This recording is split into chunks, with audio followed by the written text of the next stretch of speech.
Então, para que você seja doador, se você quer ser doador, converse com sua família, porque naquele momento de dificuldade, no momento em que você já está morto, você não vai poder opinar.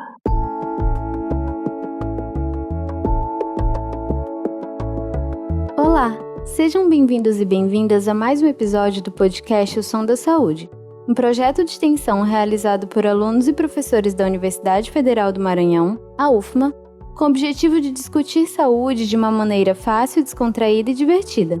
Meu nome é Juliana e no episódio de hoje vamos conversar sobre doação de órgãos. E para falar sobre esse assunto, nós convidamos a doutora Tereza Cristina Alves Ferreira. Ela é formada em Medicina pela Universidade Federal do Maranhão, é mestra em Nefrologia, responsável técnica pelo Serviço de Transplante Renal do Hospital Universitário da UFMA e é professora do curso de Medicina da UFMA Campus Pinheiro. Olá, doutora Tereza, seja bem-vinda ao podcast. Muito obrigada por ter aceitado o nosso convite. A gente está muito feliz por ter a senhora aqui com a gente hoje. E antes da gente começar, a senhora poderia falar um pouquinho mais sobre si mesma? Sobre a sua trajetória e por que escolheu trabalhar com essa área de nefrologia e transplante renal, pode ser? Pode sim. Eu quero cumprimentar a todos, né? Quero cumprimentar a todos os participantes do programa, né? O Som da Saúde, que eu acho que é uma importante iniciativa de divulgação de temas que são importantes para a sociedade em geral, né? A gente precisa entender a saúde como um conceito de cuidado integral. Então, quanto mais informação as pessoas tiverem, melhor elas vão poder se cuidar, melhor elas vão poder levar a sua vida com esse viés da saúde integral, né? A gente fica muito feliz de ter um espaço como esse, de poder chegar mais próximo da população, porque muitas vezes a população ela tem dificuldade de chegar até o serviço de saúde, então é nosso papel também, enquanto cuidadores, chegar próximo, né, da população, da maneira que for possível, e com certeza essa iniciativa de vocês cumpre muito bem esse papel. Bom, eu me formei aqui na UFMA do Maranhão, aqui na Universidade Federal do Maranhão, e já quase terminando o curso me apaixonei pela nefrologia, quando eu percebi que a nefrologia ela precisava ter um olhar integral para as pessoas, né? A gente não via unicamente um órgão, unicamente um aparelho, né? Como a função renal ela interfere no funcionamento do organismo como um todo, você tem que olhar esse indivíduo como um todo. E isso me fez me apaixonar pela nefro. Então, naquela época que eu terminei o curso aqui, ainda não existia residência de nefrologia. Eu fui para o Rio de Janeiro e lá fiz a minha formação em nefrologia. E dentro da nefrologia, me apaixonei pela área de transplante, que é onde eu trabalho principalmente enquanto médica assistente, mas também sou apaixonada pela docência, né? E tenho muito orgulho de dizer, coincidentemente estamos gravando essa apresentação no dia do professor, né, em 15 de outubro. Sou muito orgulhosa de dizer que sou professora, porque sou apaixonada também por transmitir para os futuros médicos tudo aquilo que já passaram para mim, grandes mestres que passaram pela minha vida, né? Então, é muito bom estar hoje aqui, nesse dia importante, né, para toda a sociedade, né? O que seria da sociedade sem o professor? E poder estar mais perto da população para falar de um assunto que é a minha paixão, que é a área de transplante e doação de órgãos. Que bom, professora! A gente também fica muito feliz de ter a senhora aqui com a gente nesse dia tão especial. Feliz Dia dos Professores para a senhora! E esse episódio vai ao ar em uma data diferente, mas ainda assim a gente gostaria de expressar o nosso carinho e o nosso agradecimento a todos os professores que já passaram aqui pelo podcast e que nos ensinaram tanto.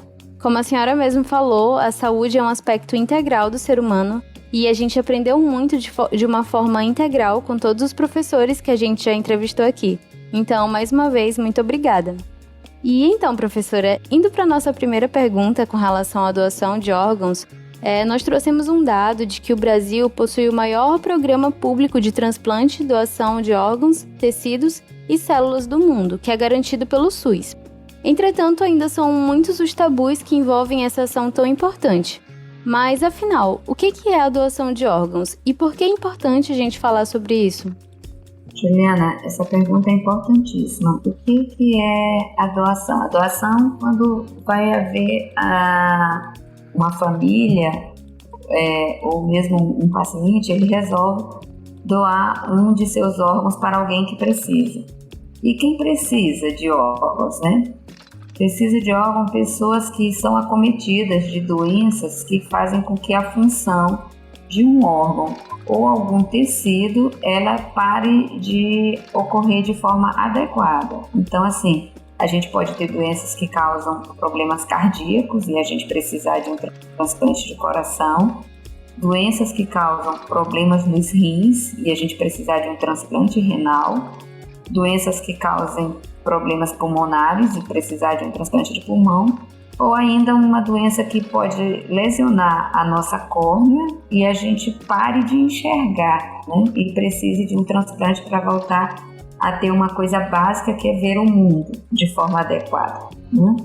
Então, toda vez que a gente tem uma parada de uma função, de um tecido ou de um órgão, para que a nossa vida melhore, ou mesmo para que ela continue a acontecer, a gente vai precisar receber um órgão ou tecido que reponha a função daquele que não funciona mais de forma adequada.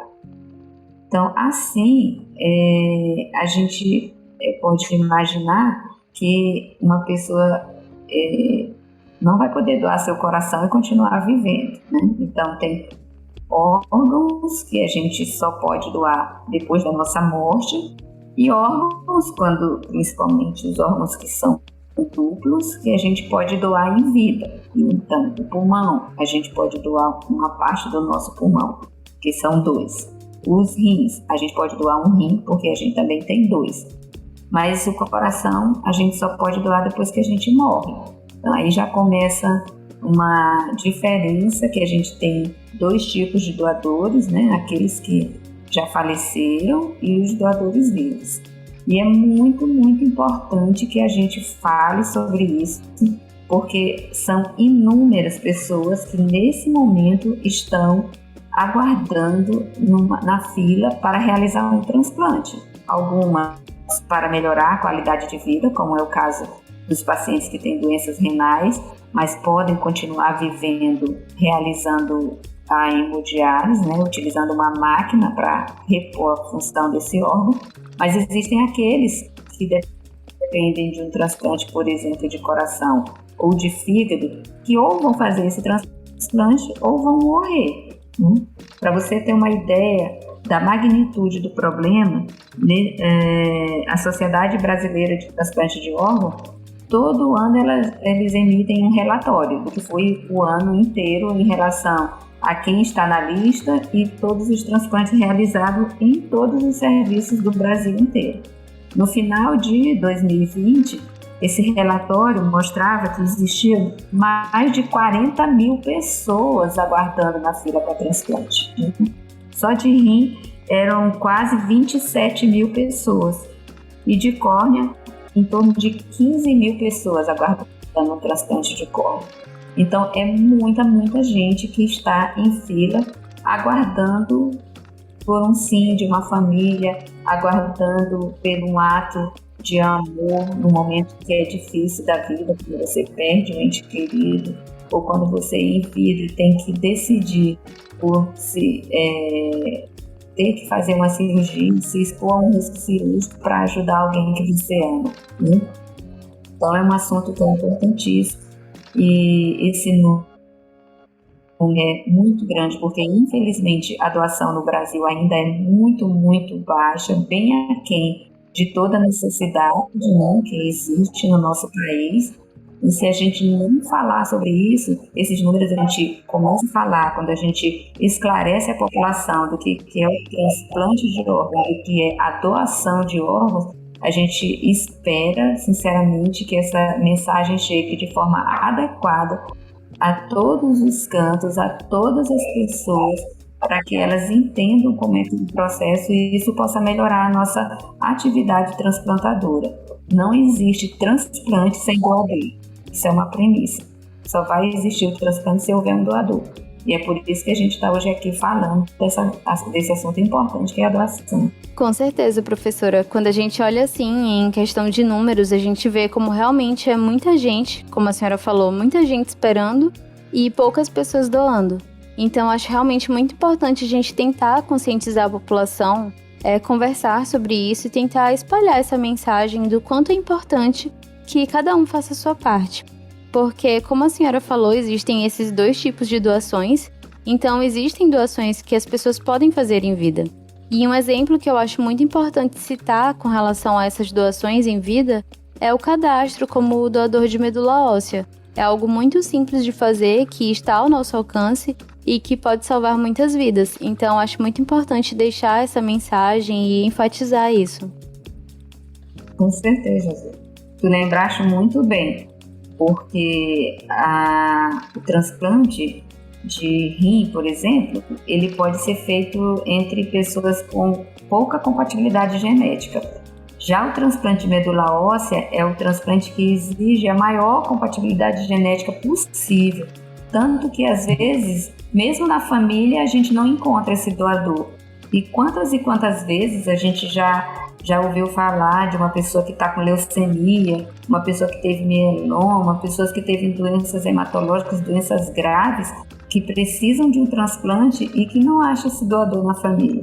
E onde é que ela pode achar esse doador? Eles têm que estar cadastrados num banco, né, de potenciais doadores, as pessoas que vão lá, como você disse, se cadastram e ele colhe um sangue e esse material genético é processado e fica lá naquele banco que ele pode ser acessado localmente ou nacionalmente ou ainda internacionalmente. De repente tem alguém lá muito longe, um lugar que a gente nem imaginou que tivesse alguém tão parecido com a gente geneticamente, precisando da nossa doação. Foi muito bem lembrado por você. Ah, com certeza. Então é uma rede de solidariedade mundial que a gente pode formar, né? E com um passo muito pequeno, isso é sensacional. E, professora, com relação a esse tipo de doações que a senhora falou, que é quando o doador falece, a gente trouxe que a lei dos transplantes determina que essa doação de órgãos só pode ser realizada após morte encefálica. Mas o que seria isso? E por que a doação é condicionada a isso? Ju, é o seguinte, quando a gente morre, a gente pode morrer de duas formas. Ou a gente tem uma morte imediata e simultânea do cérebro e do coração. Tipo assim, aconteceu um acidente e quando as pessoas vêm para assistir aquilo ali, para atender, as pessoas já estão com o coração parado, né? Esse paciente, ele pode até doar, mas ele pode doar tecidos, né? Ele pode doar as córneas, ele pode doar pele, ele pode doar ossos, os tecidos, que não precisam ter o sangue circulando enquanto é feita a captação daquele tecido. Porém, para que a gente possa utilizar os órgãos sólidos que a gente chama, coração, pulmão, rim, pâncreas, intestino, esses órgãos eles só podem ser doados aqui no Brasil, pelo menos por enquanto a legislação só permite esse tipo de doação com o sangue ainda circulando. Ou seja, precisa que o paciente tenha tido a morte cerebral, o cérebro não funciona mais, mas o coração continua batendo, porque o coração batendo, e ele bate por um automatismo próprio, né? Ele permite que esse sangue continue circulando e esses órgãos continuem viáveis para que a gente possa retirá-los e eles ainda funcionarem naqueles que vão receber o órgão, certo?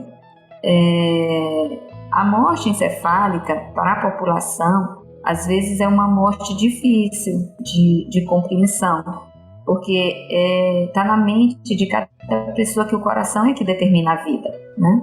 Então, tu imaginas aquela pessoa que chega numa UTI, o paciente teve um acidente grave, ou levou um tiro na cabeça, alguma coisa muito grave. E o cérebro, ele parou de funcionar, né? Mas o parente chega lá e o monitor cardíaco mostra lá o coração batendo. É muito, muito difícil para a população em geral, leiga, entender que esse parente dele está morto. Porém, a medicina já provou que uma vez que o cérebro pare de funcionar, mesmo que o coração continue batendo por um tempo, aquele cérebro não vai voltar. Aquela pessoa não tem mais como sobreviver, não tem mais como viver de forma alguma. Isso já está definido em todos os protocolos médicos, né? Toda a atividade transplantadora no Brasil, ela tem legislação, ela tem suas leis. E a lei diz que o paciente em morte encefálica, ele precisa passar por um processo para fazer esse diagnóstico. Ele precisa de 2 exames clínicos feitos por 2 médicos diferentes, em momentos diferentes, e por um método confirmatório dessa parada da função cerebral, né? Então não é você chegar no hospital, passou por um acidente grave, está em coma e alguém de cara vai te dizer que tu está em morte encefálica e vamos pedir os órgãos dessa pessoa, que é o que deixa muita gente apavorada no Brasil, né? Não funciona assim. Você tem todo um protocolo a seguir e uma vez que esse protocolo ele seja seguido e seja concluído como morte encefálica, essa pessoa não vai voltar a viver. A gente ouve muito, muito, muito quando vai fazer a abordagem, vai conversar, fazer o acolhimento, é a palavra mais correta, fazer o acolhimento da família desse potencial doador, eles não acreditarem que a pessoa está morta porque o coração está batendo. Mas é importante que a gente processe essa informação de que a vida ela não está centrada no coração, ela está centrada no nosso cérebro, é ele que comanda. O coração bate por um automatismo próprio e a função, por exemplo, pulmonar segue porque está ligado no respirador, né? Então, se a gente parar o respirador, aquele coração vai parar ainda mais rápido, mas não vai ter, mesmo que ele fique eternamente ali no respirador, uma hora o coração vai parar porque não tem mais o cérebro para comandar. Portanto, uma pessoa que está num quadro neurológico grave, esse cérebro pode parar de funcionar, né? E aí no momento que ele para de funcionar, tem vários critérios médicos já bem estabelecidos que são testados, e esse teste é feito por, como eu já falei, por 2 médicos diferentes, com intervalo de horas diferentes, né? Não é feito de imediato pelos 2 médicos, tem um intervalo mínimo de 2 horas para o adulto. E mais um método gráfico. Para que isso tudo? Para que haja segurança desse diagnóstico. Porque uma outra coisa que é importante que a população entenda é que o coma, por mais profundo que ele seja, ele é reversível. A pessoa pode estar num coma profundo e passar vários dias em coma profundo e esse coma ser revertido e a pessoa voltar, né? Viver. Mas isso é diferente de morte encefálica. Uma vez que você tenha um parente que está internado e a equipe médica fala para você que está em morte encefálica, esse diagnóstico é irreversível, tá bom? Então, é por isso que precisa desse diagnóstico de morte encefálica quando o coração ainda está batendo, porque isso garante a circulação de sangue no corpo e isso garante o funcionamento desses órgãos depois de captado naqueles que vão receber.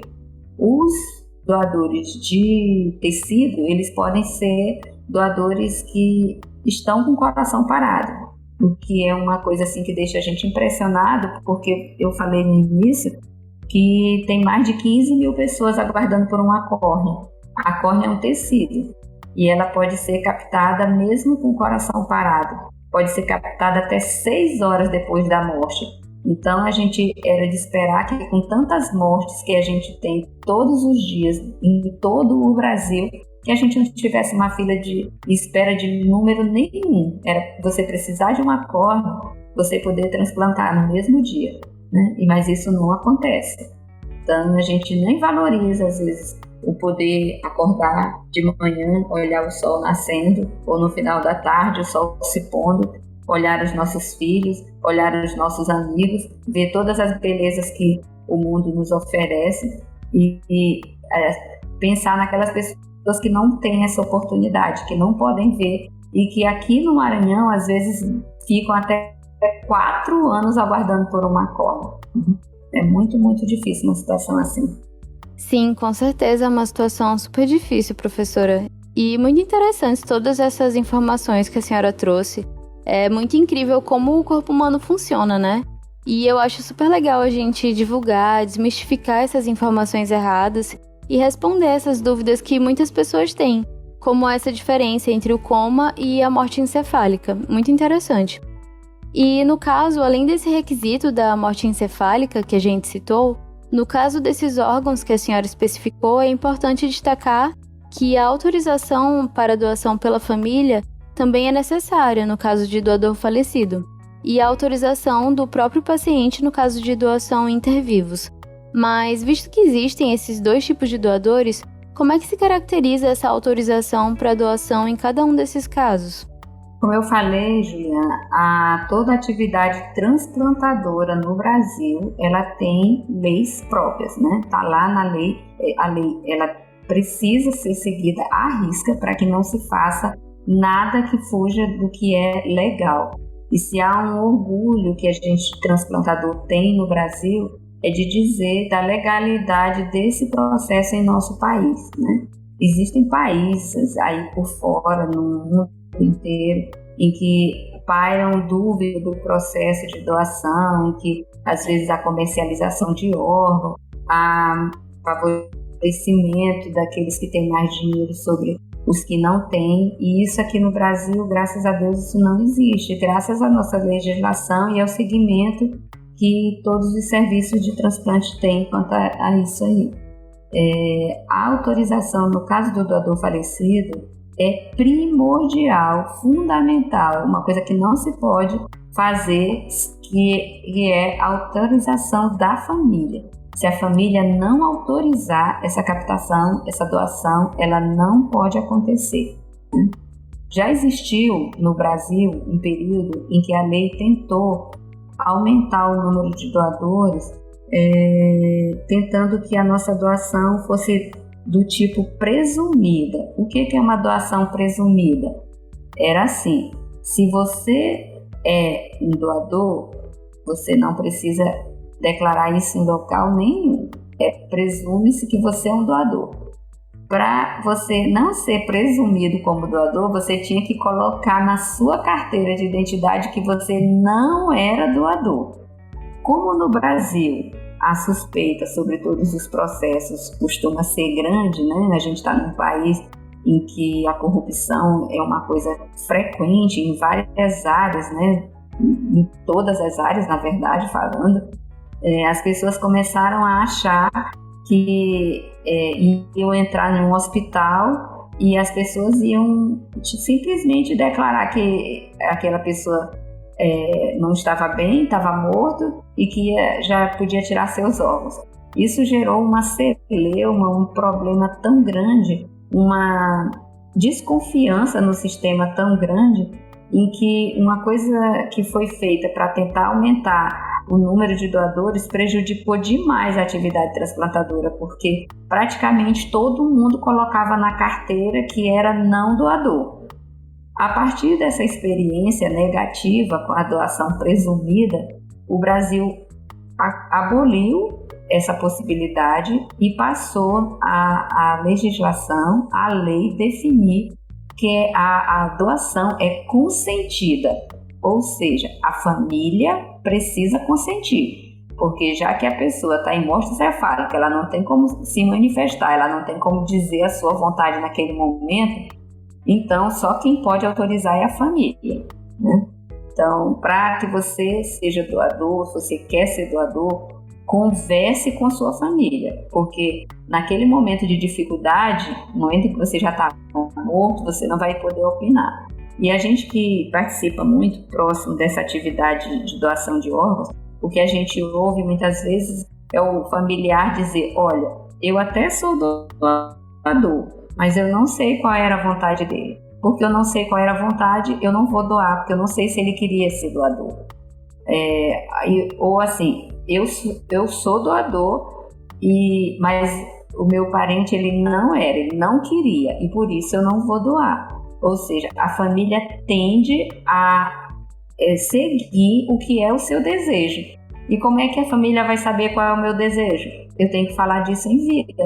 Esse momento aqui que a gente está divulgando sobre doação é importante, então, para suscitar essa conversa entre nós e nossas famílias, né? Eu, por exemplo, já pedi para o meu marido, né? Porque no caso de eu estar em mostra encefálica, ele é que será consultado de imediato a respeito da doação, né? E os meus filhos também poderiam ser consultados, os parentes de primeiro e segundo grau, né? Ele vai ser consultado. Eu já pedi, por favor, autorize a doação, porque eu quero doar tudo o que for viável para alguém e melhorar a qualidade de vida de alguém, quando esses órgãos, para mim, já não vão fazer a menor diferença, né? Então, converse com sua família, diga qual é o seu desejo, porque quando você estiver em morte cefálica, isso não vai ser possível. Existia, no Maranhão, na verdade, existe uma legislação aqui do Maranhão que pediu que você possa declarar isso na carteira, né? Você vai tirar uma nova identidade, hoje em dia você pode já deixar isso registrado, mas a nossa legislação local, ela não se sobrepõe à legislação nacional, e a nacional diz que essa doação escrita na carteira, ela não tem nenhuma validade. Mas para que serve essa nossa ação local de pedir que as pessoas botem na carteira? Porque se você não conversou com sua família, mas pelo menos naquele momento eles podem ter esse seu registro na carteira. Isso pode ajudar a orientar a sua família. Então tudo isso vale para a doação depois que a gente morre. Para a doação em vida, também existe legislação, né? A gente pode doar, como eu falei, o que são os órgãos pares, né? Eu posso doar parte do meu pulmão, eu posso doar um rim para alguém que precise, né? E quem é esse alguém? Tem que ser meu parente até 4º grau, ou para o esposo ou a esposa, né? Os cônjuges também podem doar, sem que haja necessidade de autorização judicial. Qualquer coisa fora de parente até 4º grau e entre cônjuges precisa, que a gente chama de doação de não aparentado, precisa da autorização de um juiz. Então, além da pessoa passar por um serviço de transplante, ser avaliada, se ela tem condições de ser o doador e de ficar bem depois de doar esse órgão, vai precisar passar por uma avaliação legal e o juiz emitir uma autorização judicial. Se não houver essa autorização, não pode ser feito esse transplante, por mais que eu queira. Eu sou uma pessoa que desejo muito ajudar os outros. Eu sei que tem muita gente precisando de um rim, muita gente fazendo diálise. Aqui no Maranhão a gente está com uma fila de mais de 200 pessoas em lista de espera. Então, tem muitas pessoas que poderiam, eu quero doar, vou doar para quem estiver ali precisando. Isso não vai acontecer dessa forma, né? Tem que passar pela avaliação do serviço de transplante e, além da equipe de transplante avaliar se você realmente pode doar esse órgão e você vai ficar bem, porque a gente não vai fazer a captação de um órgão para resolver o problema de quem está doente e adoecer uma outra pessoa, vai precisar também da autorização judicial. Mas eu sou sempre mais favorável à doação do doador falecido, porque o não ter problemas com tirar um rim meu, ela responde à situação desse momento, nesse instante. Mas quem me garante um futuro daqui a 10, 20 anos, né? Então, se a gente tivesse maior número de doadores falecidos, muito maior do que a gente tem hoje, a gente não precisaria utilizar os doadores vivos, porque quem já faleceu não vai precisar mais desse órgão. Então, seria muito mais seguro fazer sempre doação só de transplante só com doadores falecidos do que eu estar utilizando os doadores vivos. E a gente ainda utiliza os doadores vivos por conta dessa baixa doação. para tu e todos que nos ouvem terem uma ideia do quanto a gente faz pouco transplante. A Espanha é o modelo mundial de sucesso do transplante, de uma excelente captação. Lá o número de doadores é acima de 40 doadores por milhão de população. Aqui no Brasil, o ano que a gente chegou a ter o maior número possível foi em 2019, que a gente teve 18 doadores por milhão de população. E isso puxado um pouco mais para cima por estados do sul, como o Paraná e Santa Catarina, em que a doação deles é bem importante, né? Porque se for comparar aqui, por exemplo, o nosso Maranhão, a gente tem 1,6 transplante por milhão de população, o que é muito, muito baixo, não é verdade? Porque o transplante ele não é diferente de outras questões que a gente tem no Brasil, que a gente tem diferenças regionais muito grandes. Então, a atividade transplantadora, a doação de órgãos no sul do Brasil, ela é muito maior do que no Nordeste, muito maior, né? Por as nossas condições de hospitais, que em muitos lugares não tem a unidade de terapia intensiva, né? Então, um paciente grave, ele muitas vezes vai morrer, e vai morrer já de coração parado, porque não teve condições de ter um atendimento adequado por falta de UTI, UTIs que não têm equipamentos adequados, que não têm as condições que são ótimas para cuidar dos pacientes. E assim a gente perde muito doadores. Então, a nossa atividade transplantadora no Brasil, nós ainda somos um país com maior número absoluto de transplante realizado no mundo, né? O segundo maior, na verdade, a gente só perde para os Estados Unidos. Mas se a gente for, isso em números absolutos, se a gente for fazer em números relativos, a gente não está tão bem assim na atividade transplantadora no cenário mundial, e temos muito que melhorar. A gente precisa melhorar, principalmente aqui no nosso estado, o número de negativas familiares, porque a gente já tem poucos candidatos a doador, né? Aqueles que estão em morte encefálica, que são identificados, que fecham protocolo. E quando fecha, a nossa negativa familiar ela é acima de 50% desses potenciais doadores.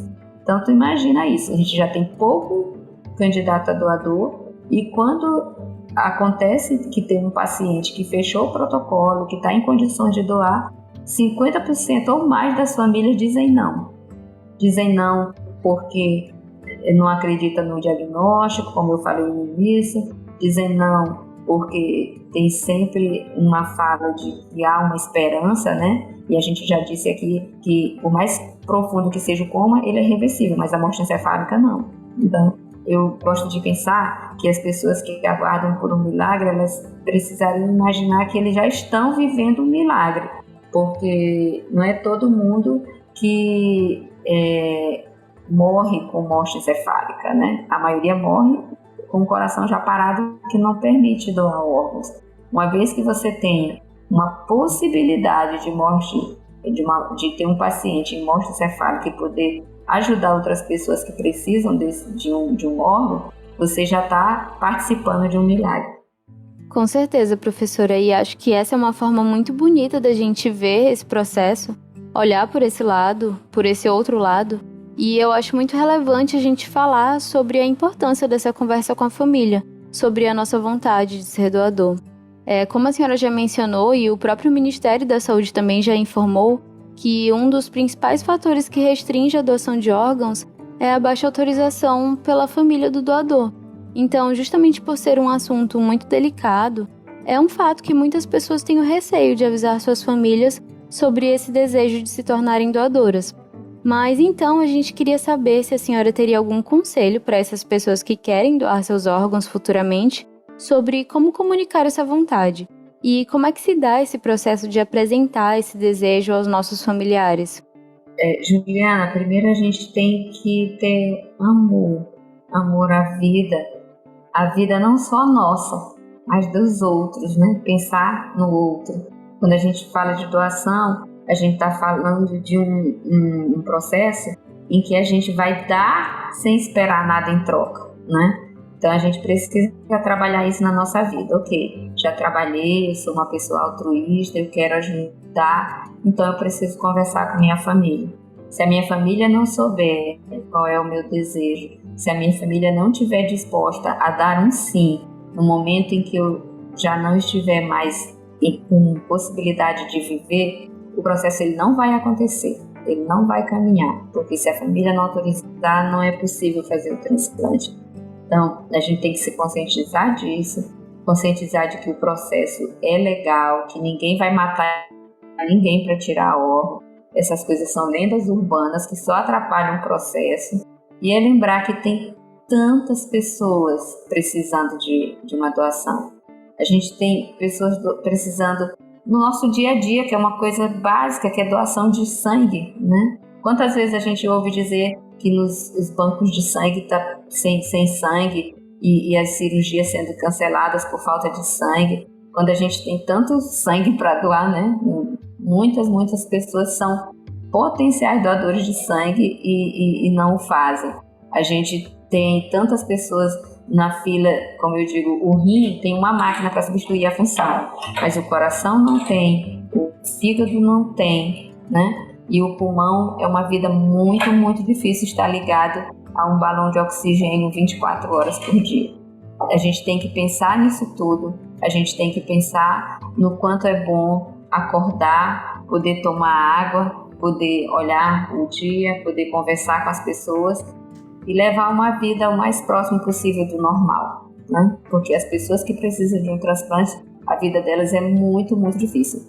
Então é isso, pensar no outro, ser altruísta, pensar no quanto a gente pode, no momento que seja mais difícil da nossa vida, que é quando a gente perde as pessoas que a gente ama, quando a gente está sofrendo, ainda assim a gente abrir mão de pensar só no meu sofrimento e pensar no quanto eu posso ser bom para alguém, o quanto eu posso melhorar a vida de alguém, o quanto uma pessoa que eu amo pode de alguma forma continuar vivendo aqui nessa nossa terra, nosso ambiente, através de uma outra pessoa. Certamente, e eu acho assim que a gente expressar essa nossa vontade é uma forma muito genuína e muito bonita de demonstrar o amor ao próximo e a fraternidade. E acho importante que as pessoas tenham essa consciência e que conversem com seus familiares sobre isso. E, professora, como a senhora já mencionou, o Brasil está atrás apenas dos Estados Unidos em números absolutos de transplantes realizados, ocupando então o segundo lugar do mundo. Mas, como a senhora já disse, tem toda essa questão de que esses são números absolutos e que se a gente for levar em consideração que o Brasil é um país de dimensões continentais, esse é um número que ainda precisa aumentar. Mas a gente queria saber, nesse sentido, quais são os principais órgãos doados e transplantados aqui no país. Existe uma carência de uns em comparação com outros? Bom, o principal transplante realizado no Brasil, e assim é também no mundo de órgão sólido, é o transplante de rim, né? Que no Brasil é o que é mais realizado. Em segundo lugar, a gente transplanta fígado, depois coração, pâncreas e pulmão, nessa ordem. Porém, você perguntou se tem carência, né? A questão, muitas vezes, é do tipo de doador que a gente tem, porque tem órgãos que precisam de doadores bem mais jovens, né? Por exemplo, coração, pâncreas, precisam que esse doador seja bem jovem, que não tenha nenhuma doença associada, que não seja hipertenso, que não tenha diabetes. E aí, principalmente doador que morte daquelas mortes mais traumáticas, né? No acidente de carro ou por um acidente com arma de fogo, né? Alguma coisa assim de um trauma cerebral muito grande. E graças a Deus, a lei seca, né? Que proíbe as pessoas de dirigirem embriagadas, ela reduziu bastante o número de acidentes com morte de pessoas jovens. Então, os doadores hoje em dia são doadores mais idosos, né, que tem outras alterações, né, tem acidente vascular cerebral, ou seja, o derrame. E aí esse doador ele pode doar fígado e pode doar rim, mas já não seria um doador adequado para coração e pulmão e mesmo pâncreas, né, que precisam de doadores bem jovens. Então, assim, é importante que os familiares desses doadores jovens, principalmente esses, digam sim, porque eu posso usar um doador de 60 anos para um rim, mas eu não posso usar um doador de 60 anos para um coração. Eu preciso de um doador bem jovem. E aí, como a nossa negativa familiar é muito grande e a morte de um jovem numa família é uma morte que costuma ser muito traumática, né? As pessoas elas precisam ter conversado sobre isso, ter discutido sobre isso, para naquele momento em que está um sofrimento muito grande de perder uma pessoa ainda jovem, cheio de vida, cheio de projetos, cheio de planos, em que ela possa parar e ouvir a solicitação das equipes que fazem o acolhimento das famílias para que elas se tornem doadoras e possam ouvir isso com mais serenidade, se é que isso é possível nesse momento de dor, mas a gente sabe que principalmente se a gente tiver conversado antes, né? Se a gente nunca conversou, se a gente não sabe nem do que se trata uma morte encefálica, aí esse processo se torna mais difícil, né? É importante que nós que temos nossos parentes que não têm morte encefálica, mas morrem de coração parado e que podem ser doadores de tecido, que a gente doe as córneas. É um absurdo que no Maranhão a gente tenha hoje mais de 800 pessoas aguardando por uma córnea, quando a gente sabe que no único socorrão temos mais de 30 óbitos por dia. Se a gente captasse uma córnea que fosse só por dia, ao longo de um ano a gente já teria encerrado as filas de transplante, de necessidade de córnea, né? Porque cada doador vai doar 2 córneas, né? Então, em um ano e um pouquinho, a gente já encerraria essa fila. E enquanto isso, as pessoas ficam 3 anos e meio, 4 anos aguardando. Porque falta a gente conversar, falta a gente divulgar isso e falta que essa informação chegue o mais longe possível, chegue o mais próximo possível de cada pessoa, para que ela possa fazer esse sim, dizer esse sim para a vida, né? Dizer que a vida pode continuar daquela pessoa que eu amo em outras pessoas que são os amores de outros, né? Então, eu vou ajudar o amor de outro, já que eu não posso ajudar o meu amor. Sim, essa é uma realidade muito triste e que nós precisamos fazer o possível para modificar.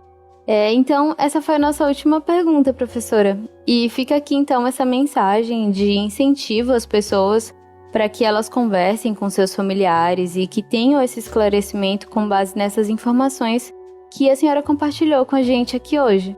Então, eu queria mais uma vez agradecer sua participação, professora. A gente conversou sobre um tema muito importante e que a senhora explicou de uma forma muito fácil de entender. Então, muito obrigada, professora Tereza. E se a senhora quiser dar mais uma palavrinha, pode ficar à vontade. Eu quero muito agradecer a vocês, Ju, ao projeto que está sendo executado, que ele possa esclarecer as pessoas a respeito de tantos temas que são importantes para a nossa vida, e entre eles a doação, né?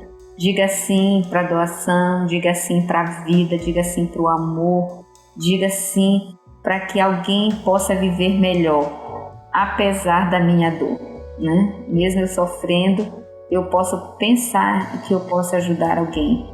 Às vezes eu já passei por um caso em que a pessoa era doadora e o responsável pela autorização da doação disse: ela até era responsável, ela até era doadora, mas eu não autorizo. Então, que a gente possa pensar de fazer o bem sempre, em qualquer momento, mesmo da morte, né? Graças a Deus, esse era um familiar que é exceção, porque normalmente as famílias elas seguem aquilo que você desejava, porque a gente sempre quer fazer o desejo da pessoa que a gente ama, né? Seja ela em vida, seja ela em morte. A gente quer cumprir o seu desejo, cumprir aquilo que lhe faz feliz. E é por isso que é importante que eu, que você, que todos nós deixamos bem claro qual é a nossa vontade. E que eu peço muito a Deus que a vontade seja de dizer um sim para a doação. Sim, com certeza. Eu, por exemplo, já conversei com a minha mãe sobre isso e, como a senhora falou, acredito que todo momento é uma oportunidade de tentar fazer o bem e ajudar quem precisa. Então é isso, pessoal. Para você que está nos escutando, em caso de dúvidas ou sugestões, entre em contato conosco através do e-mail osomdasaude@gmail.com e não esqueça de nos acompanhar no Instagram, @osomdasaúde. Tchauzinho e até o próximo episódio.